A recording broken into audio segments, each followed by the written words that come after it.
Hi, everyone, and welcome to our lunch series presentation featuring Dr. Kevin Anderson on the understanding and attitudes towards birds and bird habitats in American cities over the last 100 years. I'm Judith Allen, the Operations Coordinator at Travis Audubon. If you're already a member, we thank you so much for your support of our mission to inspire conservation through birding. If you're not a member yet, we welcome you and encourage you to become one. We are also very grateful for those of you who have chosen to make a donation today. We appreciate the ways that you are supporting Travis Audubon, even when we can't be together in person, and we hope you'll continue joining us for these summer lunchtime lectures. A few housekeeping items before we get started. If you haven't already, please turn off your video and mute your microphone. This will help us minimize distractions. Throughout the presentation, you are welcome to enter comments or ask any questions into the chat box. We should have time at the end of the presentation to address your questions. So let's get started. I'd like to introduce Dr. Kevin Anderson, who has been the coordinator of the Austin Water Center for Environmental Research at Hornsby Bend since 2000. His environmental career began on a Pennsylvania farm, and it has since ranged from running an organic farm in Potomac, Maryland, to helping start a river conservation foundation in northeastern Hungary as a Peace Corps volunteer. With a master's degree in philosophy from Ohio University and a PhD in geography from the University of Texas at Austin, Dr. Anderson's research interests span urban ecology, rivers and riparian ecology, soil and sustainable agriculture, environmental history, and of course, philosophy. Kevin, whenever you're ready, we are very excited to hear from you today. All right, let's get started. So, welcome everyone. And I'll echo that reminder, mute your microphones. We don't need to hear flushing toilets, although that's quite acceptable to me.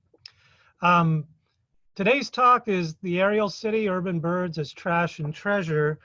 Of course, all of that is part of what I do as the coordinator for the Center for Environmental Research. We are at Hornsby Bend, and many of you have been here, but there's a whole lot of other stuff that we do that I won't get to talk about today.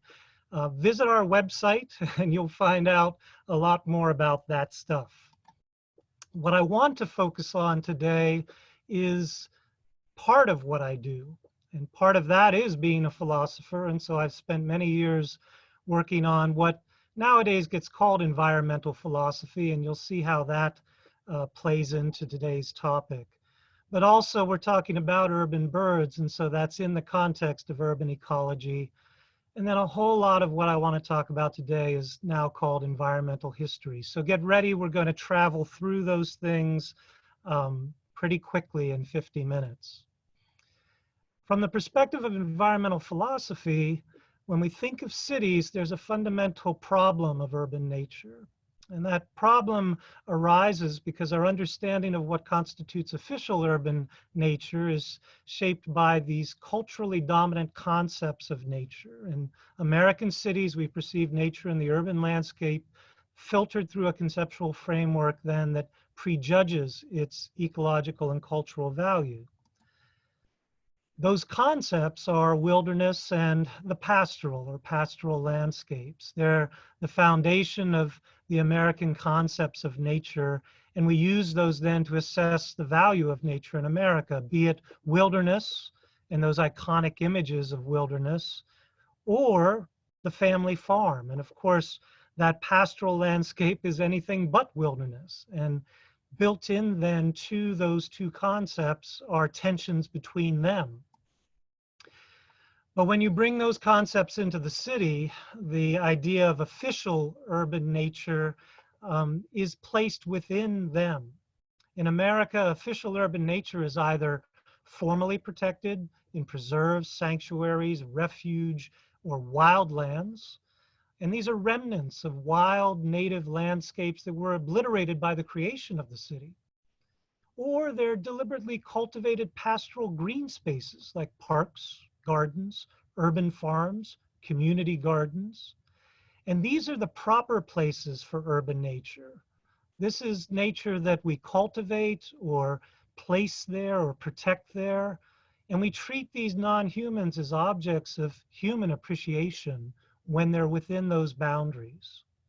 And then we celebrate that official urban nature as redemptive components of an otherwise artificial or thoroughly humanized landscape that's the city. Nature writers, when they come to the city, as in this case, John Talmadge moved to Cincinnati, when they bring those established notions of nature into the city and try to deal with urban nature, tensions are revealed. And his wonderful book, The Cincinnati Arch, is a great resource for engaging these questions that I'm bringing up. And here's a quote from that book that truly sums up the challenge of urban nature. Urban nature is not sublime. There's too much sterility in the form of roofs and pavement. And oddly enough, there's also too much wildness, too many weeds and wooded borders and tangled banks, not to mention vacant lots going to brush. Of course, wilderness won't do to describe such landscapes either. Despite the degree of wildness, there's too much human impact, too many alien species, too few large animals to meet the legal and cultural criteria. The fact is that urban landscapes are just too mixed up, chaotic, and confused to fit our established notions of beauty and value in nature. Maybe it's not really nature at all, not a real ecosystem, just a bunch of weeds and exotics mixed up with human junk. Wildness, the pastoral, proper places, all of this is supremely challenged with urban wildlife, because urban wildness embodied in urban wildlife moves about. Urban fauna that's judged favorably is judged favorably when it is in some way fulfilling our expectations of wild nature, or it's condemned as pestilent when it fails to follow the narrative for good fauna in the city and stay in the proper places for nature in the city. This narrative of urban wildlife declares that transgressive coyotes, rats, grackles, and pigeons are urban pests that further degrade the city. They are trash.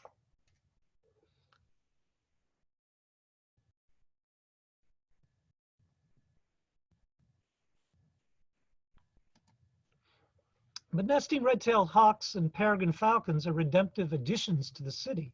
They're treasure. They're non-human objects of human appreciation, like pale male in New York, or our own peregrine falcon on the UT Tower. These are treasures that we'll invest time and money in. But what about the birds themselves? And it took a Texas singer-songwriter to get inside the head of pale male and reveal to us what pale male thinks of it all. Here's Steve Earle's song Down Here Below. Pale male, the famous red-tailed hawk, performs wing stands high above Midtown Manhattan, circles around for one last pass over the park. He's got his eye on a fat squirrel down there and a couple of pigeons. They got no place to run. They got no place to hide. But pale male, he's cool, see, because his breakfast ain't going nowhere. So he does a loop-the-loop for the tourists and the 6 o'clock news. Got him a penthouse view from the tip top of the food chain, boys. He looks up and down on Fifth Avenue and says, God, I love this town. But life goes on down here below, and all of us mortals struggle so. We laugh and cry and live and die. That's how it goes for all we know down here below. So for environmental philosophers, what Steve Earle is doing is thinking about what we call the agency of nature, thinking about non-humans as active subjects using, in this case, the urban landscape rather than passive objects of human appreciation. And when we think about the agency of nature, we discover that non-humans do unexpected things, and they defy our expectations of what nature should be and where nature should be and how non-humans should behave. They defy our expectations of them to be treasure rather than trash. And it's these unexpected moments of nature, like my favorite bald cypress tree growing out of the base of the old Montopolis Bridge, or a rat snake climbing the face of the Center for Environmental Research, or of course, the birds of the ponds of Hornsby Bend. Part of what that agency of nature reveals is that urban ecology stretches across all of the city, not just in parks, preserves, community gardens, and the like. All of the city is habitat to a red-tailed hawk or a fox or raccoons, and it's that mobility of urban wildlife that allows them to use the entire city as habitat.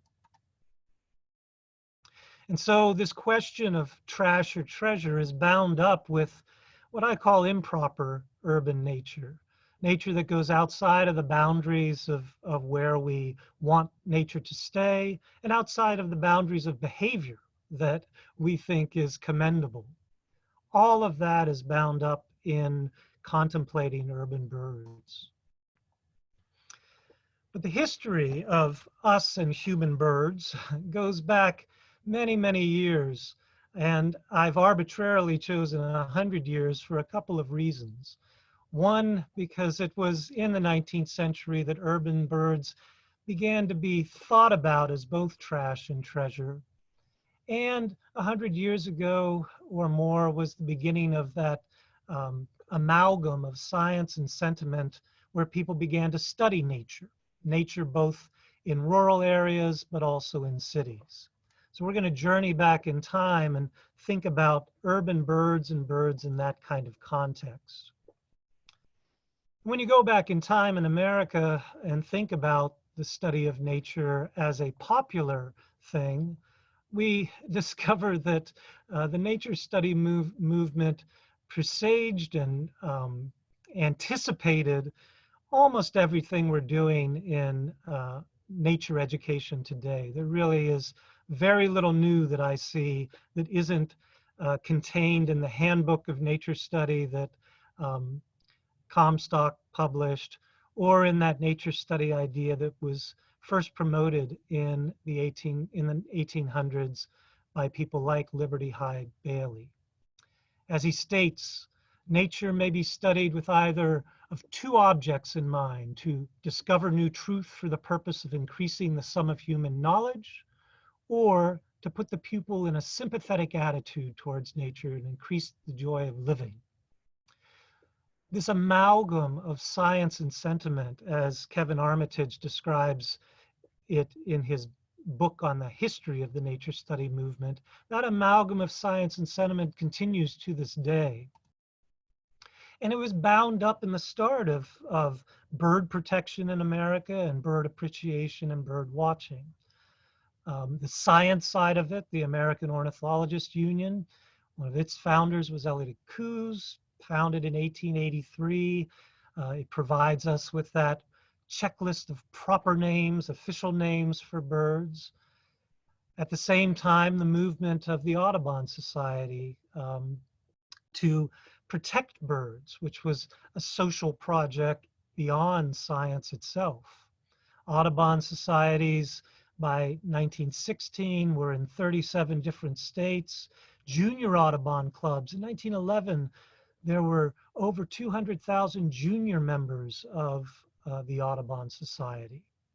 So we have Coues on the side of science, but Coues, will see him return to this story over and over again because he too is one of the key figures in the nature study movement. But I want to always point to the fact that, especially with birds and birding and ornithology in America, women played a central role in that work. And one of my heroes and role models, really, for nature appreciation and birds is Florence Merriam Bailey, and she's relevant to the city of Austin as well, as you'll see. Who she was is a long story, and if you go to Marcia Bonta's book, Women in the Field, America's Pioneering Women Naturalists, you'll get the full account of her life, as well as an accounting of lots of other women naturalists.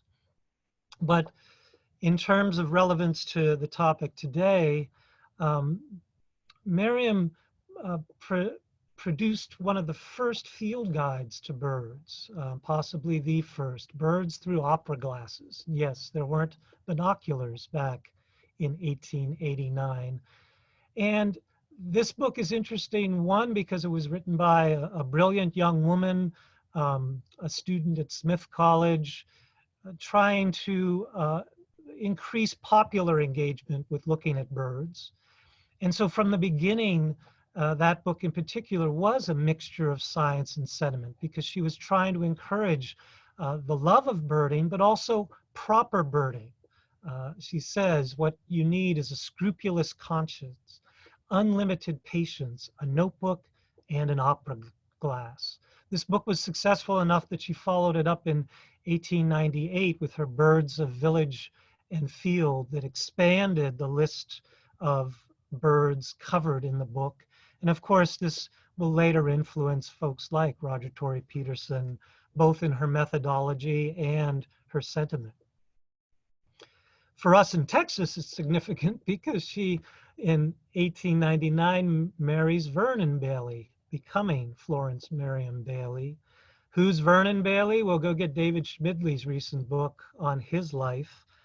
But Vernon Bailey is who led the Biological Survey of Texas, coming to repeated trips here to look in particular at the mammals of Texas. And Schmidley also republishes that biological survey and updates it in his book, Texas Natural History, A Century of Change.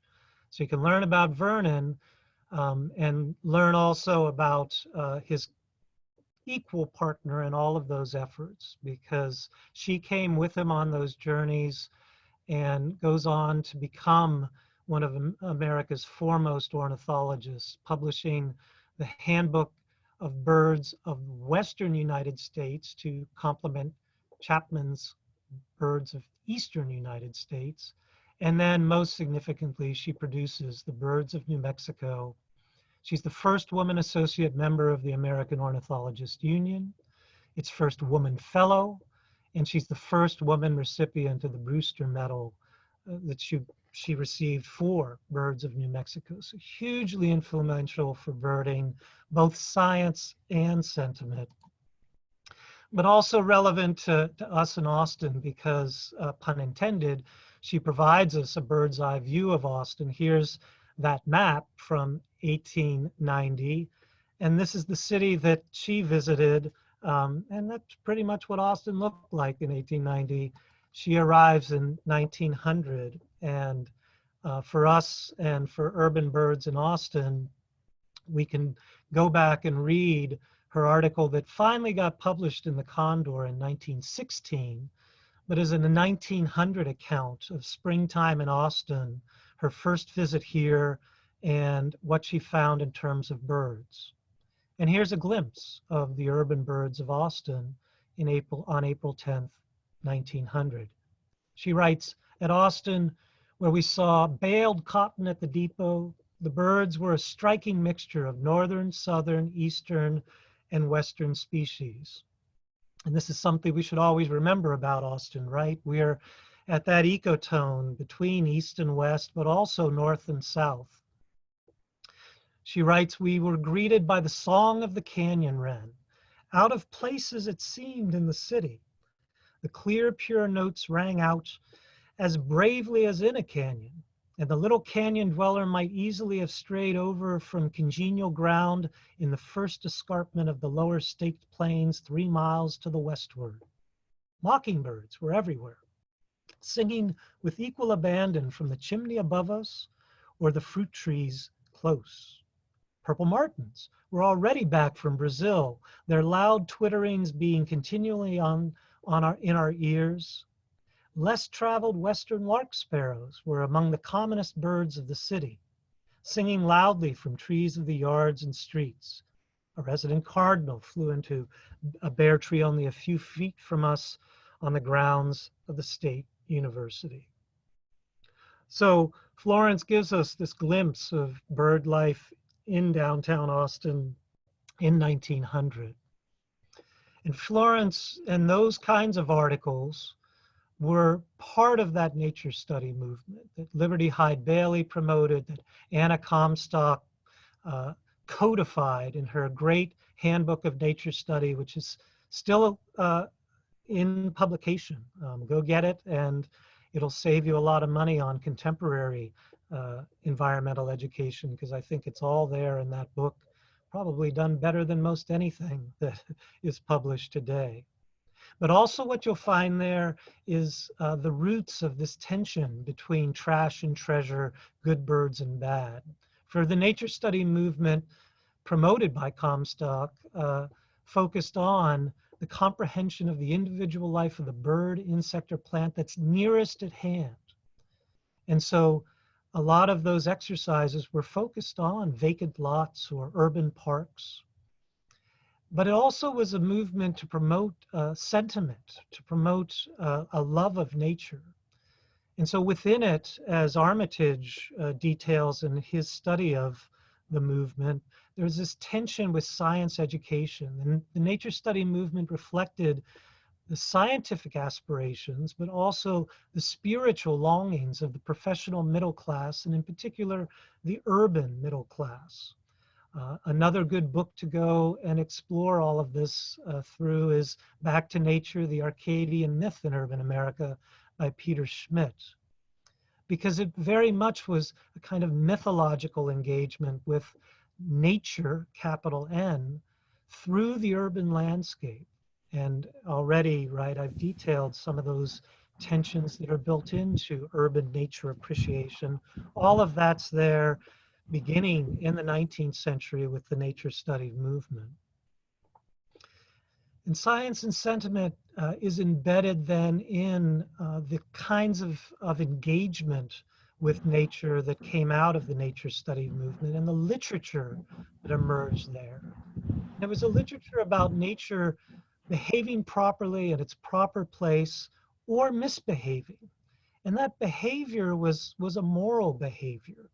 Nature study was both a civic and moral education about conserving nature and loving nature, but also learning, teaching urban youth proper civic and moral engagement. Urban nature must teach then civic and moral lessons. And one of those civic and moral lessons is this relationship between American, what we call native species today, and immigrant species, because they were writing this for immigrant children to have them become good American citizens through engagement with birds.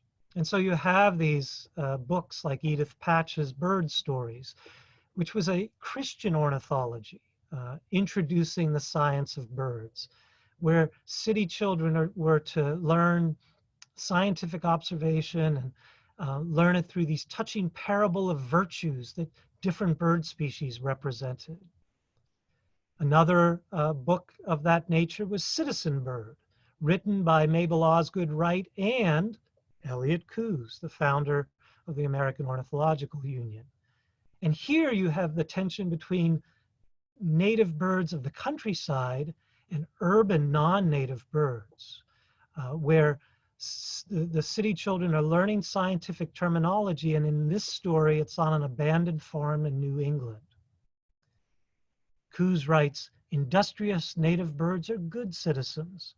It is all those sparrows in the city that made me think all wild birds must be ugly." Industrious, native, citizens, wild, ugly. There we have this conglomeration of values that emerge as we begin here in the late 1800s to engage urban birds. Also, what was going on at this time in the 19th century throughout was a creation of this idea of good and bad birds. But the idea of good birds was much broader at that time. And part of that was bound up in the start of what was the American Acclimatization Society. Acclimatization societies existed around the world. These were sort of colonial exports of European colonization of uh, the, the globe from 1492 onward. And it involved the shipping around of different species for scientific, for agricultural, and then for cultural purposes. And this is where the famous myth of Shakespeare's birds emerges. The American Acclimatization Society was founded in New York in 1871. It was dedicated to introducing European flora and fauna into North America for economic and cultural reasons. The group's charter explained its goal was to introduce such foreign varieties of the animal and vegetable kingdom as may be useful or interesting.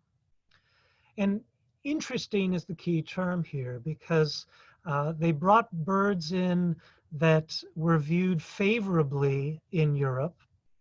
Here's Frank Chapman, the ornithologist, writing, "From the bird lover's point of view, the starling is a decided acquisition to the bird life of our cities, where its long-drawn, cheery whistle is in welcome contrast to the noisy chatter of house sparrows. Both of those are European introduced species. Here, Chapman's arguing one is good for its long-drawn, cheery whistle, the other one for its lack of cheery whistle, its noisy chatter." You'll hear often this idea that the Acclimatization Society also brought in all of the bird species mentioned by Shakespeare. I've gone to look for any documentation of that actually happening and have never been able to have found it. I think it's probably one of those apocryphal stories that gets repeated in Audubon magazine and elsewhere to this day. If anyone has ever found real documentation of that happening, please pass it on. I spent a lot of time poking through the New York Times and the New York Post and finding the accounts of the meetings of the American Acclimatization Society, like the one pictured here, and find lots of references to birds that are in Shakespeare, but not that as a motivation for introducing them. Be that as it may, cultural reasons were there, and at the core of that work was this character, Eugene Schieffelin, who was one of the co-founders of the American Acclimatization Society, who believed very firmly in bringing in birds for cultural reasons, but also birds for biological control. And that sparrow that Chapman bemoans, that English sparrow, that house sparrow, that European sparrow, was originally brought in not for its voice, but for supposedly its diet. Cankerworms were overrunning the elms and killing the elms of Central Park in New York City, as well as other street trees. And so sparrows were viewed as a solution to that. They flourished in European cities, in London in particular, and it was thought bringing them in would solve that problem. The challenge with that, of course, is that no one really studied the diet of house sparrows or English sparrows, and therein lies our tale. The sparrow itself was at first viewed, this Old World Sparrow, as a good bird. And here's William Cullen Bryant's poem, The Old World Sparrow. "We hear the note of a stranger bird that ne'er till now in our land was heard. A winged settler has taken his place with Teutons and men of Celtic race. He has followed their path to our hemisphere. The Old World Sparrow at last is here. He meets not here as beyond the main, the fowler's snare and the poison grain, but snug-built homes on the friendly tree, and crumbs for his chirping family are strewn when the winter fields are drear, for the Old World Sparrow is welcome here. The insect legions that sting our fruit and strip the leaves from the growing shoot, a swarming, skulking, ravenous tribe, which Harrison Flint so well described, but cannot destroy, may quail with fear, for the Old World Sparrow their bane, is here. So a bird brought in to deal with this caterpillar plague in the cities, well, it turns into a plague itself. Because once it was introduced, the English sparrows began thriving not on those worms, but on the grain that was left on the ground for it, and the grain that passed through the legion of horses that pulled the wagons that occupied the streets of our cities. And then the bird proved to be a great cleaner up of trash throughout the city, too. The ultimate urban bird had arrived, and now the song turns from Old World Sparrow is Welcome to Old World Nuisance in this poem by Frank Mather. The poet, and he's referring to Bryant's earlier poem, the poet may sing in the sparrow's praise, but our great ornithologist Dr. Coos says, in the language of truth and very plain prose, that the sparrow's a nuisance, and the sooner he goes, the better we're off. So to me, it's quite clear that the old world sparrow is not needed here. He defiles our porches. There's no denying that. He has ruined my wife's dress and spoiled her hat. He hangs round the bird cage to pilfer the seed. He gives the canary a foul insect breed. He never eats worms. Let us tell it abroad. This old world sparrow is a terrible fraud. And it's Coos who's at the center then of this battle against the old world sparrow. He writes in his little monograph, The English Sparrow in America, the English sparrow was imported about 15 or 20 years ago during a craze which even affected some ornithologists, Coos included, making people fancy that a granivorous conorostral bird, right, a cone-shaped beak, would rid us of insect pests. This sturdy and invincible little bird has overrun the whole country and proved a nuisance without a redeeming quality, like rats, mice, cockroaches, and other parasites of the human race which we have imported. This species of all birds naturally attaches itself more closely to man and easily modifies its habits to suit such artificial surroundings. This ready yielding to conditions of environment and profiting by them makes it one of the creatures best fitted to survive in the struggle for existence under whatever conditions man may afford or enforce. Hence it wins in every competition with native birds, and in this country has as yet developed no counteractive influence to restore a disturbed balance of forces, nor any check whatever upon its limitless increase. Or, as he writes in his very bad poem, The English Sparrow, sparrows to the right of them, sparrows to the left of them, sparrows in front of them, copulate freely. Well, now sex becomes part of the issue. And these vices of this immigrant city bird are something that are at the core of what is used rhetorically to make us despise the sparrow rather than love it. Here's Frank Bowles writing, the English sparrow is a bird of the city, rich in city vices, expedients, and miseries. The farmer's son who takes to drink in the East and makes a hard character. The sparrow, oh, that sparrow is a similar form of existence and is equally despicable. Peter Coates examines this controversy over the sparrow in his very wonderful book, American Perceptions of Immigrant and Invasive Species, Strangers on the Land. And one of the things he recognizes in that book is fears that a tightly woven racial, social, moral, economic, and sexual order was jeopardized by mass immigration. Burgeoning cities were thus projected onto these disgusting exotics, these furor amoratus, caused the more fearful to anticipate the worst. Common ownership of wealth and free love, all of this bound up in a bird and what that bird represents. And all of it manufactured out of the actual human immigration situation of the late 1800s and early 1900s, but also our attitudes towards nature, our understanding of the biology of birds, and then our attitudes towards urban ecology and urban nature in particular. Lots more of that in Coates' great book, go get it. Not enough time here to cover all of it.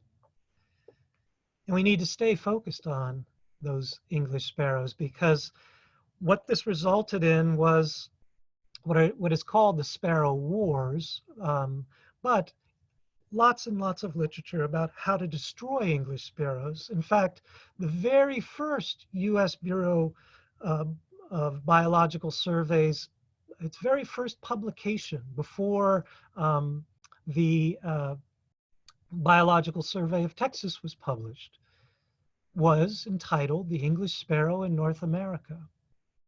And Walter Burroughs, who wrote it, concluded that these foreigners were a curse of such virulence that they should be systematically and completely destroyed.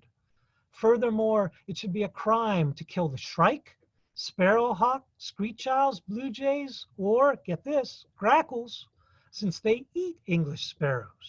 So we can turn birds on birds as well. In fact, there was an official English sparrow killing day that the Boy Scouts took the lead on, and this was proposed in 1916. But it quickly starts to unravel, because it turns out that there were people that liked English sparrows, that liked sparrows, and also bemoan the kind of wanton slaughter of any animal through traps like the Everset trap and other bird traps that were deployed in downtown streets. So again, this tension between trash and treasure embodied in this bird in particular. And ultimately, of course, it was the English sparrow, the house sparrow, that wins. Coues himself, quite early on, by 1897, admitted, "I could whip all my featherless foes, but the sparrows proved too many for me by a large majority."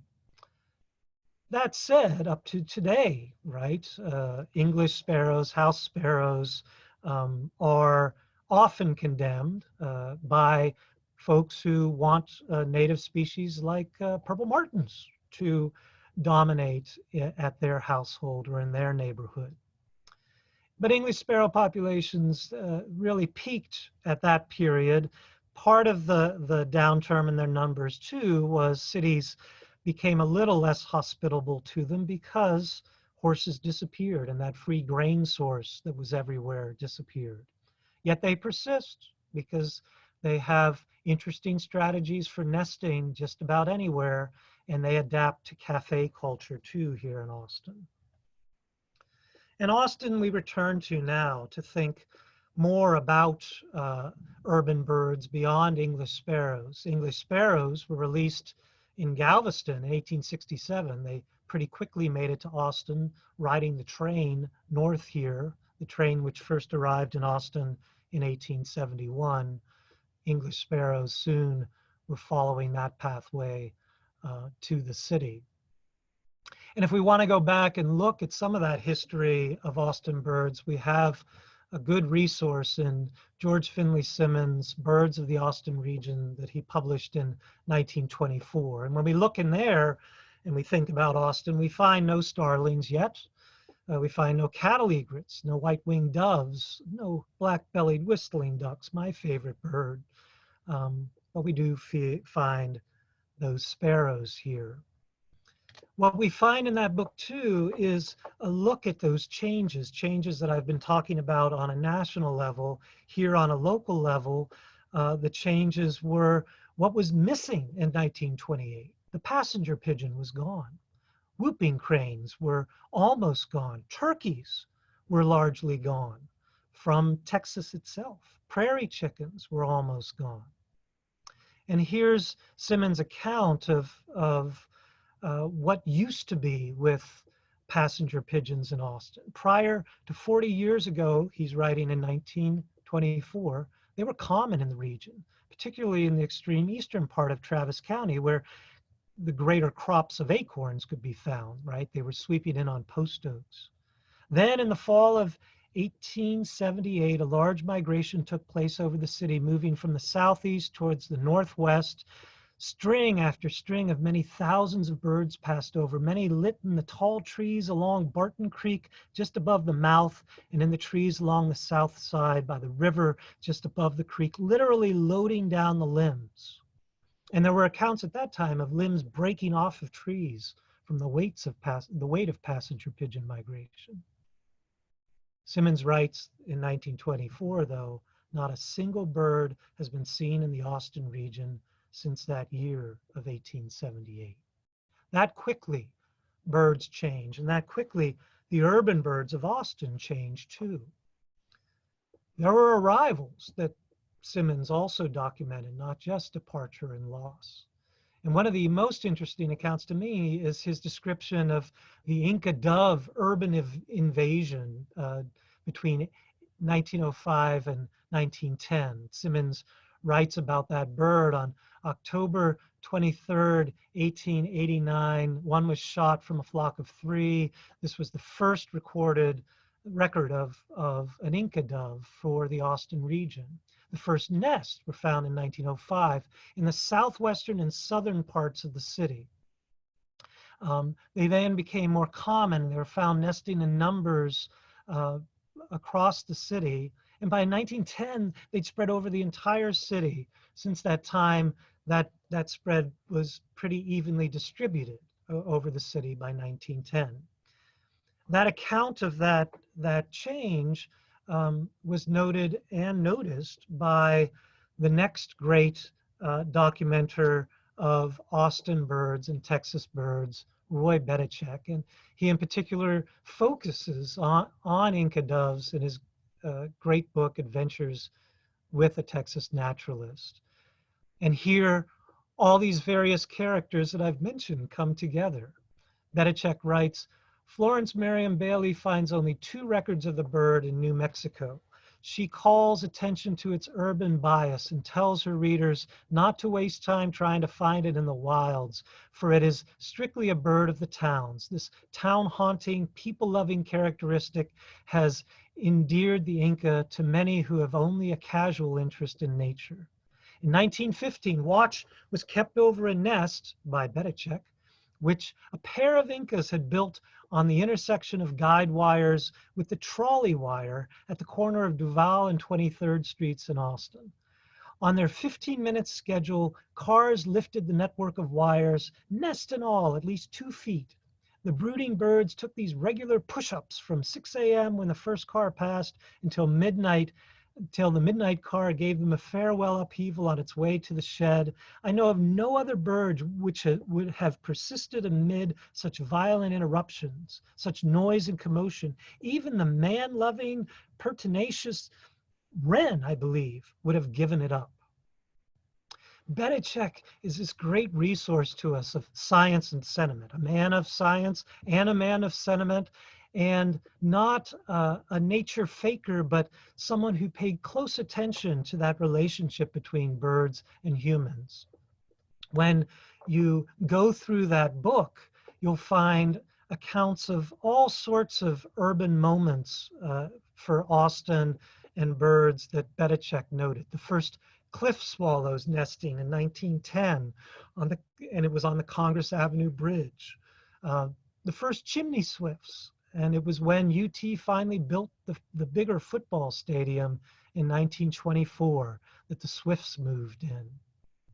He also documents how the moonlight towers killed hundreds and hundreds of birds through migration. And then endless documentation on his favorite bird and our state bird of Texas, the mockingbird. So Adventures with the Texas Naturalist, a great resource for urban birds.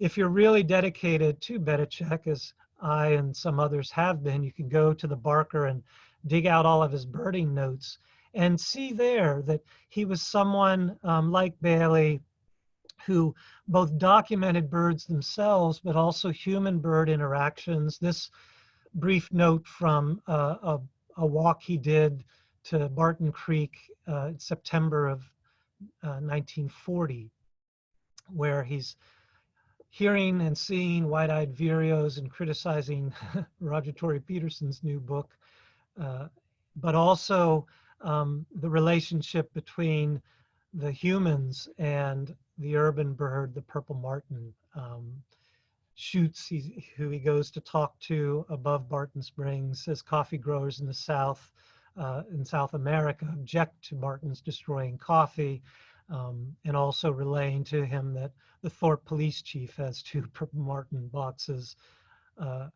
as well. So all of that relationship of good birds and bad birds we find here in Austin too, going back in time. I want to end by bringing us up to the present in some way, rushing through those remaining years where that relationship of looking at urban birds as trash and treasure persists. But it persists even more broadly in American ecology. Urban ecology has only just begun in the last few decades in America. You still struggle to get a degree in urban ecology in America. And for instance, at the University of Texas, we have no true urban ecologists. They call themselves ecologists, and they go out and study nature outside of cities.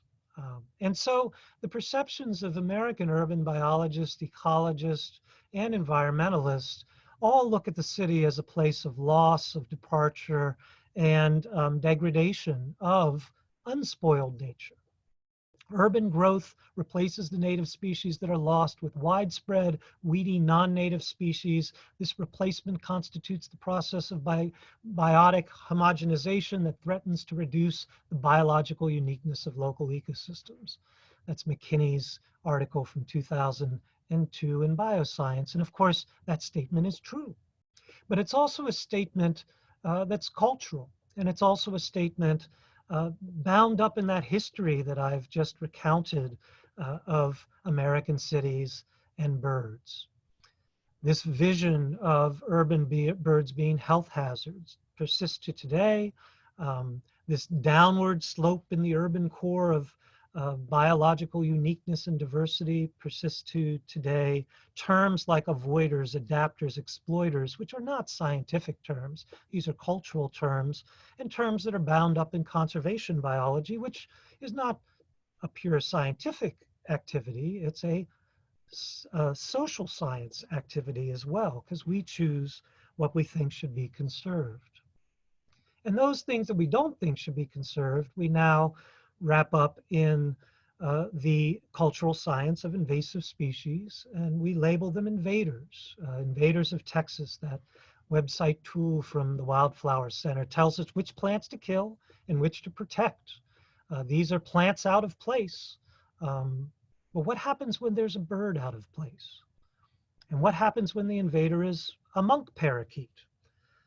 Well, parakeets in contemporary cities are also bound up in this idea of trash or treasure, invasive species or not. I guess, you know, you can cut down Chinaberry trees without them squealing, but monk parakeets protest when they're killed, just as red conures do in San Francisco. And so we have this mixture of the wild parrots of Telegraph Hill, the wonderful film about San Francisco and the relationship between humans there and those invasive birds. Monk parakeets were always in the background in that film, but here in Austin, of course, monk parakeets are a continuing issue, trash or treasure. Then Hornsby Bend, that brings this question all full circle to my world here, where birds are viewed as treasure at this place of trash. Where your sewage ends up and is recycled, we come to admire birds as cooperatives in this project. Here with Austin Water, we protect that habitat in part because those birds help us manage insect species here. But frankly, they're also viewed as treasure aesthetically and culturally. So to wrap up, when we think of urban birds, we're bound up in these tensions, these perspectives on urban nature and the American city, between the sacred and the mundane, between wilderness and the city, between pastoral and the city, between the natural and artificial, between the pristine and the degraded. between native and non-native. And native and non-native species puts it in the pseudoscientific language that is not strictly science, but also culture, where non-native species aren't considered to be part of biodiversity. And so that downward slope of birds in the city is partially because, well, do we count rock pigeons as a bird to treasure or as a winged rat in the city? Trash animals to be abhorred and despised. But what is the most invasive non-native species? Well, of course, it's us. So we're part of this story too, a story that continues to today. Improper urban nature, trash or treasure, all those are questions that are relevant every day in my work, and I'm sure and hope every day for you. Thank you, everyone, and I now open it up to questions. Thank you, Kevin. We do have some questions from the chat box. The first one is, how often do alligators pop up in the Colorado River or Lady Bird Lake, like recently at Festival Beach? I'm talking about birds, alligators. I'm talking about urban nature, and alligators are part of urban nature. Um, when Austin was founded, when Dallas was founded, alligators were here. They traveled up those rivers, in part because there still was habitat for them along those rivers. And there also wasn't the most invasive non-native species, humans, here killing them because they were viewed as a threat or nuisance. We've changed that habitat. And so alligators were largely extirpated from these river systems beyond the coast. But of course, we're now providing homes and habitat is returning.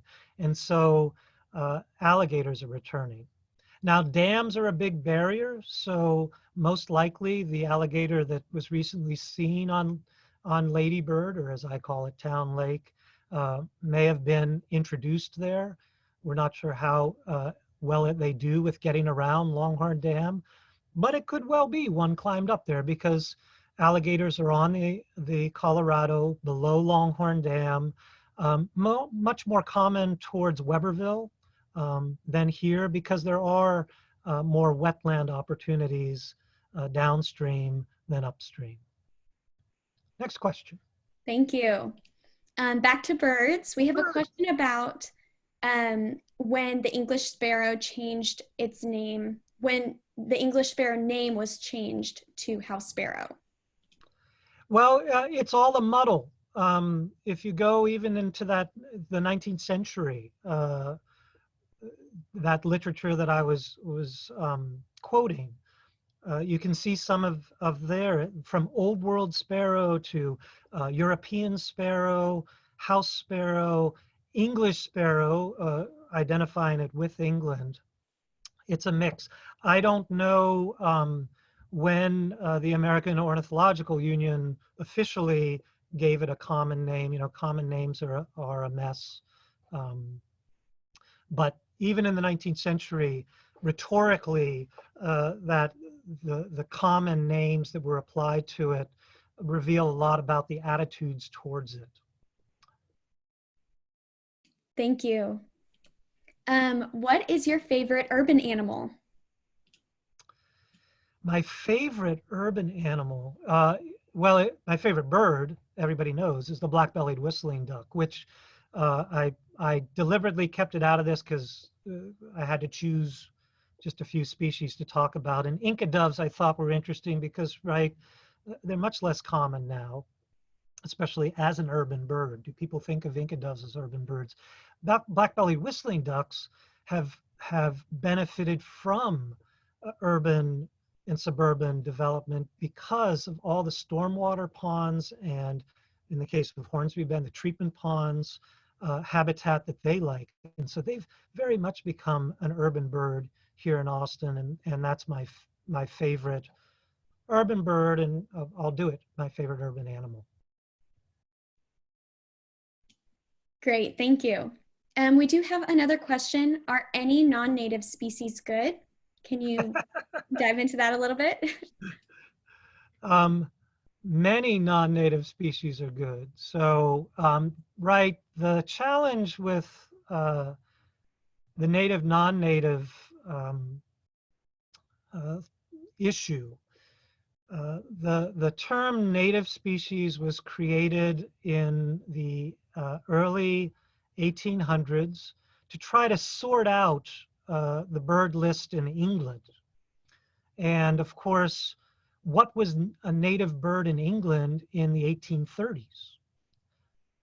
So there are lots of classifications that were come up. Native and non-native. Non-native was just one of the terms that were suggested there, right? Introduced, and there was a long list of these. And so, as a scientific or ecological term, it's a historical artifact because when is a species native any place? Well, you have to choose a time. So what were the native species in Austin in 1830? Um, and of course, in 1830, the landscape here had been massively changed by European arrival, by the loss of Native Americans who had been here thousands of years, changing things. Um, and so the term non-native, uh, I think what's implied in the question is a conflating of that term with what gets labeled invasive species, because non-native invasive species, by definition, are species that do cause problems for other critters, non-humans, and also humans. Um, So the vast majority of species that have arrived, say, in Austin since 1830, right? We were officially founded in 1839. So most of those species uh, cause very few disruptions. They integrate. They may fill a niche that had been opened by the loss of a species when Europeans came to the Texas area. Um, and that continues to this day. The biggest difference in urban ecology is that change is much more rapid here and disturbance is much more constant. And so our species lists are endlessly evolving and rapidly changing. Traditional ecology that studies ideally undisturbed places is frankly of very limited use in making sense of urban ecology, and terms like native and non-native are of limited use in making sense of what actually is here and happening in cities. So a long-winded answer, you can imagine it could be a lot longer, but I'll end that one there. Thank you. And I think we have time for just one more question. What is your favorite bird song? What is my favorite bird song? I am with Bedichek. Mockingbirds are my favorite singers. It, I do, as you've heard from my bio, I've done a lot of work in Europe. My best friend is a European ornithologist who, much to our mutual surprise, is now the world authority on bank swallows, sand martins. And the first time Tibor visited Austin, we spent 3 hours sitting at my front window listening to a mockingbird. He'd never heard a mockingbird before. And it made me realize just how amazing mockingbirds are. So I give it to the mockingbird. Great. Thank you so much, Kevin, for your talk today. And thank you to everyone for joining us. We hope that you'll be able to join us for another lunch series presentation. And they are all up on our website at travisaudubon.org. Thank you.